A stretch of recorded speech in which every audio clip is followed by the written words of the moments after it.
어려서는 명탐정 코난, 커서는 셜록 홈즈로 접하게 되는 탐정물. 탐정하면 어떤 모습이 떠오르시나요? 범인은 바로 트렌치코트를 입고 돋보기를 들고 있는 모습이 익숙합니다. 나비 넥타이를 한 꼬맹이도 있고요. 수사하는 모습은 어떨까요? 예능에서 보셨을 모래를 흘려 바람의 방향을 체크하는 모습이나 외국 버전으로 손가락에 침을 발라 바람을 체크하는 모습이 떠오르시나요? 탐정이라면 역시 추리한 내용을 줄줄 이야기하다가 마지막에 범인을 공개하는 간지입니다. 이 탐정은 대체 언제 생겨난 걸까요? 영상물로 접할 수 있는 작품 위주로 설명하겠습니다. 먼저 이런 추리 장르의 탄생은 1800년대 에드거 앨런 포가 쓴 추리소설 모르그가의 살인이 최초로 추리소설의 형태를 띠고 출판된 책이라고 합니다. 이때 최초의 명탐정 오기스트 듀팽이 등장합니다. 그리고 에밀 가보리오가 쓴 장편 추리소설 속 타바레와 크쿠크가 있지만 큰 특징은 없기에 설명은 패스. 듀팽의 괴짜 같은 행동과 지나가는 듯한 증언에서 실마리를 찾아가는 점, 그리고 무능한 경찰을 경멸하는 점이 셜록 홈즈의 모티브가 되었다고 볼 수 있습니다. 레이먼드 챈들러의 소설을 원작으로 한 더 빅 슬립 명탐정 필립이 1946년 개봉했고, 이때 우리가 흔히 아는 트렌치코트를 입은 현대적이고 하드보일드 탐정 이미지를 만들어냈습니다. 필립 말로는 여러 작품에서 등장합니다. 작가 본인이 쓴 장단편 뿐만 아니라 다른 작품에서도 필립 말로라는 캐릭터가 등장하죠. 필립이라는 걸 알아보려면 트렌치코트와 중절모가 필수, 탐정하면 트렌치코트가 떠오를 수밖에 없겠네요. 레이먼드 챈들러의 Simple Art of Murder에서 나오는 문장에서 마틴 스코세이지 감독의 비열한 거리를 탄생시켰습니다. 우리가 생각하는 탐정의 외형은 3대 탐정이라고 불리는 셜록, 포아로, 브라운 신부에서 골고루 찾아볼 수 있습니다. 영국의 G.K. 체스터튼이 단편 추리소설에서 브라운 신부를 탄생시켰습니다. 키도 작고 둔해 보이는 용모에 무시당하기 딱 좋은 외형이지만 천재적인 두뇌와 통찰력으로 사건을 해결합니다. 형사 콜럼보의 모델이 되었다고 하며 영국 BBC에서 2013년 드라마로 만들었습니다. 해리포터에서 위즐리 아빠로 출연해 눈에 익은 마크 윌리엄스가 브라운 신부 역으로 출연, 책에 튀어나온 듯한 싱크로율로 팬들의 반응이 좋습니다. 그리고 요즘 세대에서 익숙할 셜록 홈즈라는 캐릭터는 19세기 말 영국의 작가 아서 코난 도일이 쓴 셜록 홈즈 시리즈에서 탄생했습니다. 추리소설 황금기의 시초이자 대표작인 셜록 홈즈 시리즈는 현재까지 인간이 창조한 캐릭터 중 가장 크게 성공한 인물 중 하나입니다. 사냥 모자와 망토 달린 코트, 구분 파이프 담배와 돋보기 등 탐정을 표현하는 아이템이 탄생했죠. Why's it got two fronts? It's a deer stalker. You're gonna do throws? This isn't a deer stalker now. It's a Sherlock Holmes hat. 영국에서 크게 흥행한 셜록 홈즈 드라마는 우리나라에서는 공식적으로 볼 수 있는 곳은 없고 미국의 애플 TV에서 시청 가능합니다. 만화로 접했던 명탐정 코난 속 유명한 탐정은 어떤 시그니처를 따라했을까요? 코트는 아니지만 멋지게 기른 수염이 포인트입니다. 이 수염은 아가사 크리스티가 쓴 추리소설 오리엔트 특급 살인 속 포아르의 수염을 따라한 것입니다. 아가사 크리스티의 소설을 원작으로 만들어진 영화 오리엔트 특급 살인은 1974년 영국에서 먼저 개봉되었고, 대중들이 흔히 아는 오리엔트 특급 살인은 2017년 개봉된 미국에서 제작된 버전입니다. 포아르의 모습이 궁금하다면 웨이브 OTT 아가사 크리스티의 소설을 원작으로 한 아가사 크리스티 명탐정 포아로 시리즈가 현재 시즌 13까지 올라와 있습니다. 내가 이렇게 대표적인 탐정이라는 캐릭터를 만들었다면 인상착의 하나하나 저작권 등록해서 캐릭터를 팔아 떼부자가 됐을 것 같은데 현실은 어땠을까요? 필립 말로를 만들어낸 에드거 앨런 포가 이렇게 유명해진 건 모국인 미국이 아니었습니다. 프랑스의 상징파 시인 보들레르가 검은 고양이를 번역해 에드거 앨런 포를 세상에 알렸습니다. 그는 대학을 최상위권 성적으로 다녔지만 빚을 지고 그만두게 됩니다. 시, 소설, 평론 분야에서 활약했고 현대 단편소설의 틀을 확립한 천재였지만 궁핍, 음주, 광기, 마약, 우울, 신경쇠약 때문에 불운한 삶을 보낸 것으로 알려졌습니다. 우리에게 가장 익숙한 명탐정 코난의 작가 아오야마 고쇼는 63년생으로 2022년 지금도 살아있습니다. 일본은 2004년까지 매해 세금을 가장 많이 낸 순위를 공개했는데요. 이 작가는 1996년 당시 3억 700만 엔으로 4위를 기록했고, 이는 2022년 3월 환율로 32억 5천만 원이며 만화가 중 10위 안에 랭크된 횟수 15회를 기록한 람마 2분의 1과 이누야샤의 작가 타카하시 루미코 다음으로 8위를 기록하며 2위를 차지했다고 합니다. 역시 유명인 걱정은 하지 않아도 됩니다. 여성 작가 에거서 크리스티는 1890년생으로 85년하고도 117위를 장수한 작가입니다.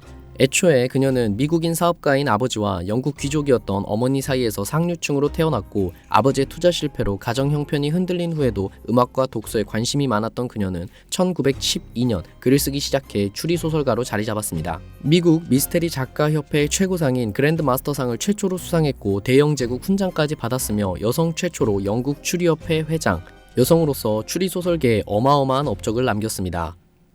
그럼 셜록 홈즈를 만들어낸 아서 코난 도일은 어떨까요? 1880년대 영국의 교회에서 병원을 개업했고 환자가 없어 생계가 어려워지자 그는 대학 시절 은사였던 조셉 벨을 모델로 하여 소설을 쓰기 시작했고 이게 바로 홈즈 시리즈였습니다. 이후 의사와 작가 외에도 역사가, 고래잡이 선원, 운동선수, 신문특파원, 심령술사로도 활약했고 전쟁에 참여해 기사자기까지 받았다고 합니다. 정말 다른 세상에서 온 것 같은 천재입니다.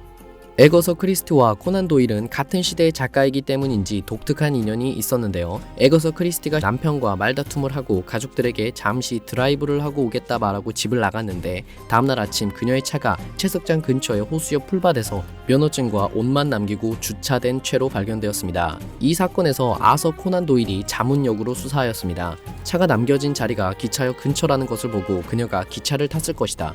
그녀가 내린 역을 유추해 기차역 근처 호텔에 있을 것이라고 추리했는데요.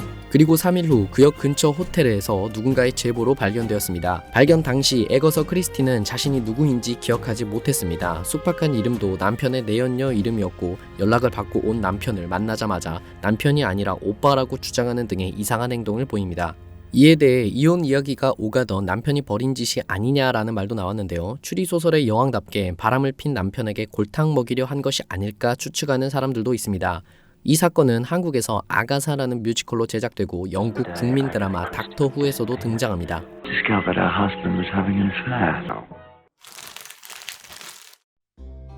탐정소설이나 영화, 드라마, 만화 등을 제작해 돈을 버는 것이 아니라 실제 탐정으로 돈을 벌 수 있을까요? 탐정의 원래 명칭은 사설형사 혹은 사립형사입니다. 기본적으로 형사사건의 소추권은 경감만 가능하고 민간인이 형사사건의 재판을 요구할 권리는 사인소추권이라고 하며 영미법계에서만 주로 인정되었습니다. 영미권에서 근대 시기에 모자라는 형사수사권을 보충하기 위해 사인이 임명한 또 다른 사인, 국가의 수사권을 침해하지 않는 범위에서 수사에 참여할 수 있는 형태를 인정했는데 그것이 모두가 잘 아는 셜록 홈즈 시리즈가 발표된 19세기 후반의 탐정입니다.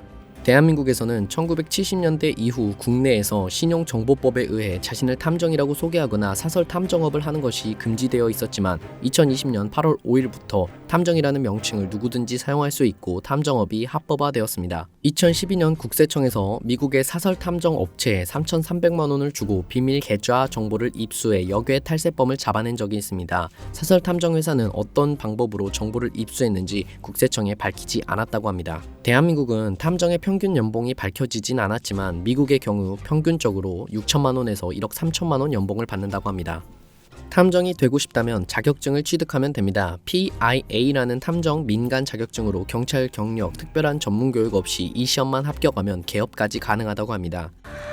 지금 보시는 이 전단지는 한국탐정협회의 수강생 모집 광고물입니다. 탐정에 관한 관심은 정규대학의 학과 개설로 이어지고 있습니다. 학부 과정은 물론 대학원 과정도 하나둘 신설되는 추세입니다. 아이컨택트라는 방송에서 11년 경력의 민간 조사자가 출연했는데요. 민간 조사자는 현행법이 허용하는 안에서 정보와 증거를 수집하는 역할이라고 합니다. 실은 대한민국 소설 속 탐정에 가까운 인물은 프로파일러가 아닐까 생각합니다. 가장 유명한 인물로 표창원 님이 계시죠. 프로파일러는 용의자의 성격, 행동 유형 등을 분석해 도주 경로나 은신처 등을 추정하는 역할을 하는 탐정보다 훨씬 깐깐한 자격을 요합니다. 범죄심리대학원 석사를 졸업하거나 경찰 공무원 임용 후 심리학 학위가 필요합니다. 탐정을 소재로 하는 영화나 드라마는 정말 많습니다. 한국인의 장르 선호도를 보면 추리에 해당하는 미스터리 장르는 9위에 속해 있지만 훌륭한 원작 소설이 많아서인지 추리 원작들이 영화나 드라마로 제작되고 있습니다. 추리의 짜릿함을 맛보고 싶다면 오리엔트 특급 살인, The murderer is with us, and every one of you is a suspect. And who are you? My name is Hercule Poirot, and I am probably the greatest detective in the world. 나이브스 아웃. I suspect foul play. I have eliminated no suspects. 인비저블 게스트, He dicho la verdad. En su declaración hay lagunas, señor María. Y el problema es que me han inculpado de asesinato, señora Goodman. Tenemos 180 minutos para volver a empezar. 그리고 마지막으로 히가시노 게이고 작가의 용의자 X의 헌신을 추천하겠습니다. 被害者が自力でその自転車に乗ってここまで来てこの場所で殺されたと見せかけたかったからどうしてわざわざそんな自転車を選んだんだチェーンなんかついてない自転車の方が多いじゃないかこれは鍵さえかけられていない僕の推理を言おう